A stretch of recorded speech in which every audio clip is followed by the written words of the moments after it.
My boyfriend and his girl best friend planned a week-long vacation just for them, after she said having me along would make her uncomfortable. My 28 female boyfriend, 29 male, wanted to go on a vacation this summer to his mom's friend's house in Hawaii with me and his two best friends, 25 male and 29 female. We had been planning on this all spring, and at some point, 25 male dropped out of the trip, leaving just the three of us. For context, my boyfriend and I have been going out since November, and it's been serious. We had, and still have, been talking about moving in together, and he has said, and I agree, that this is a long-term situation and that we are in it for good. In early June, once 25 male unexpectedly dropped out of the trip, 29 female called my boyfriend and told him that now that it was just the three of us, she didn't feel comfortable with me going on the trip, since she didn't know me that well, and she didn't want to be a third wheel. She said that if I were to go, she wouldn't go on the trip. Without telling me that this was happening, they changed the plans and made it a trip just the two of them, and they changed the location to a beach in Costa Rica. I was trying to figure out when to ask for time off this summer and hadn't heard news about the plans, so I asked my boyfriend which week in August I should be setting aside for the Hawaii trip. He let me know that, actually, he had talked to his friend and that she didn't want to go if I were going, so he was going to go alone with her to Costa Rica. He said that we could go another week later, maybe to Mexico City or something. I was upset and tried to talk with him about how the situation made me feel, especially since this wasn't a case of a separate trip being set up ahead of time. This was a case of me being invited and then uninvited from a week-long tropical vacation with a girlfriend of his who I had never met before. We eventually decided to do a trip together to Copenhagen, which we have both wanted to visit, as some sort of compensation. I also asked to meet her, so that I could feel more comfortable with the trip. We spent the 4th of July going to see her and her boyfriend in the city where they live, and although it was nice to put a face to a name, it was ultimately a very cold trip, and she was not at all welcoming to me. My boyfriend remarked on how unfriendly she was, to both of us, he thought, and said that he was surprised that she didn't act warmly to me. I went out of my way to try and get to know her and her boyfriend. I'm very outgoing and friendly, and usually this would be easy, but it didn't really click, even after several days. They were somewhat cold to each other as well. They bickered a little bit about their future and his own 3-week trip without her that was scheduled for the same time as their trip. This had been scheduled before ours had. This had been my effort to feel better about the trip, so I told my boyfriend that I still didn't feel comfortable with things, and that I was feeling insulted by the way that it was handled. I had tried to make things smooth between all of us, and I asked him to please come up with something that could help me feel better about the trip. On a visit to his family, they asked about the trip and they were all shocked that he would have arranged it this way, and let me know that they would have been furious if they were in my position, which triggered a fight in which I asked him to please help come up with a strategy to make me feel better and more secure about them going together without me. He said that he would never do this kind of thing again, which feels like not much to offer, since this is kind of a once-in-a-lifetime trip to begin with. He kind of offered to not go on the trip, but he had already paid for the tickets and made arrangements, and I didn't want to stop their trip and be resented by both him and his best friend. He asked me to give him ideas of how to make me feel better and wanted me to just tell him what to do, and he stalled and stalled until it was finally the day of the trip. He bought me a bag of peanut butter cups and I drove the two of them to the airport. I feel so disregarded and disrespected in this situation. I want to break up with him, but I don't want to burn up something that has otherwise been really good. Update: I was really upset the day I dropped him off, and he was texting me but I wasn't responding. I wasn't sure what I wanted to do, but I didn't want to do anything at all in the state I was in. I waited until the next day, and then I sent him a thought-out text letting him know that I didn't feel safe or loved in the way the trip was handled and that I would be dropping his things off at his place and leaving his keys with the neighbor. He called but didn't leave any messages, and then he messaged me that he didn't understand.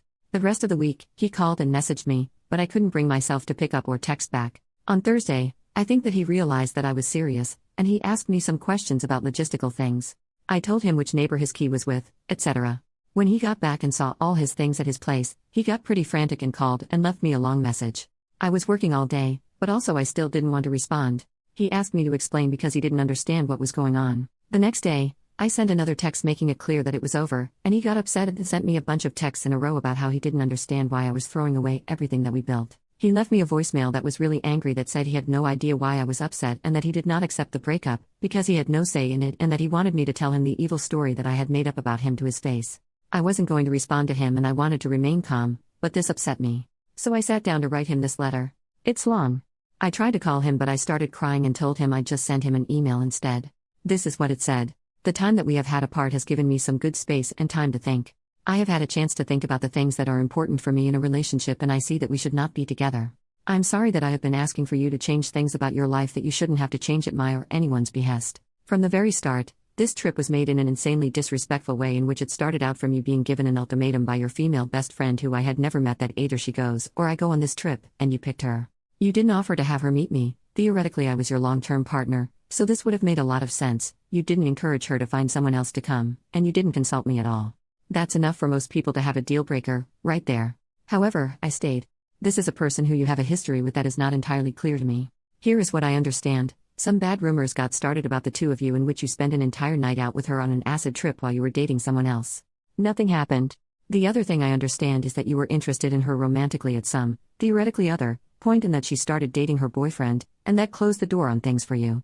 According to what I also understand, it took a long time for 29 Female's boyfriend to feel comfortable with you being around, but you apparently worked to ultimately make him feel comfortable with you after I'm not sure how long. This is the completely unknown person who shut me out of a trip that I was originally going to go on, unilateral decision. You did not tell me this was happening until I asked when the trip to Hawaii would be.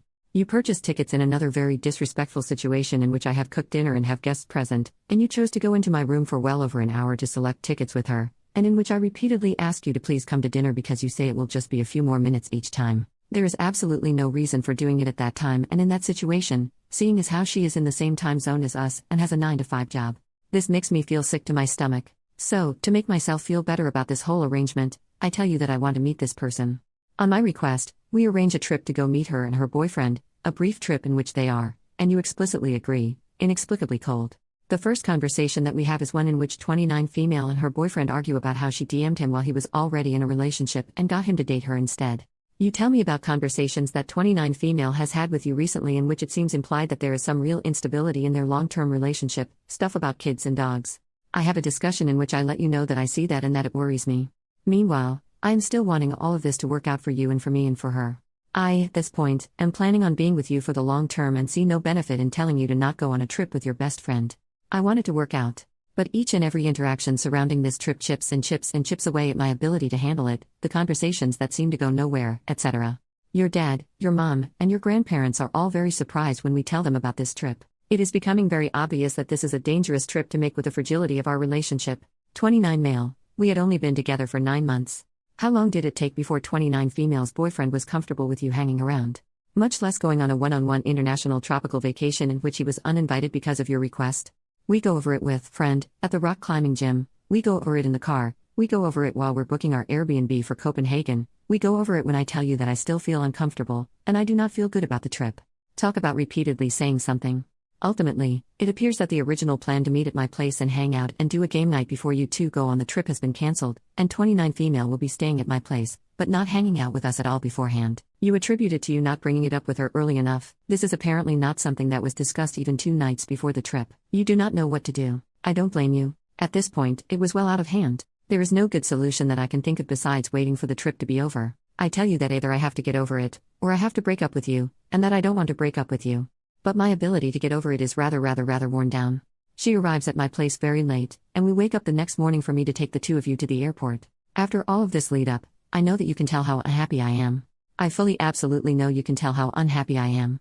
You leave, and when I don't respond to your text messages, you text me to tell me that you hope I'm okay and you're going to bed. No call. The rest of the week was rough. My text to you was met with, essentially, I'm sorry you feel this way. You tell me that I'm being unfair. There is no acknowledgement, and there still has been none, that this trip to a damn honeymoon destination, as we have discussed before, could be a crazy and horrible thing to go through with, even with my quasi-blessing. This is not something that people in relationships have to deal with. This is not something that people in relationships do, besides 29 Female, I guess. In the end, all of this is to say that I have felt serious emotional needs go seriously unmet in a way that is a deal-breaker for me. There have been some wonderful, very positive times, but there has been an unnecessary amount of heartache and suffering for me over things that come down to what I can only assume are personal differences. I cannot handle your relationship with 29 Female. And I suppose I could ask you to pick between her and me, but that's not what I want to do. I want you to have your best friend, and I want to leave. I did love you, but I am not about to fight this fight and hear you tell me that I'm crazy for not seeing how totally platonic everything is for the rest of my life. It seems like trying to convince someone to like different food, or to have a different favorite color. I am not happy in this, and I do not want to feel these feelings any longer. There is no need for this to be mutual. I do not need your permission to break up with you. He wrote me back an apologetic email in which he accepted responsibility for most things without any argument, except he denied anything that had to do with his relationship with her making me feel uncomfortable, and he denied that I would not be able to handle their relationship. He said that the only thing that made their trip bad for me was my own perspective. I wrote him back that trust has to be built and that he put too much strain too early on a relationship in which we had not developed that trust. He agreed and apologized. For me, it ended on a pretty amicable note, but this style of relationship really doesn't work for me, and I don't feel like his responses to me really healed or changed anything significantly. I stand by my decision at this point.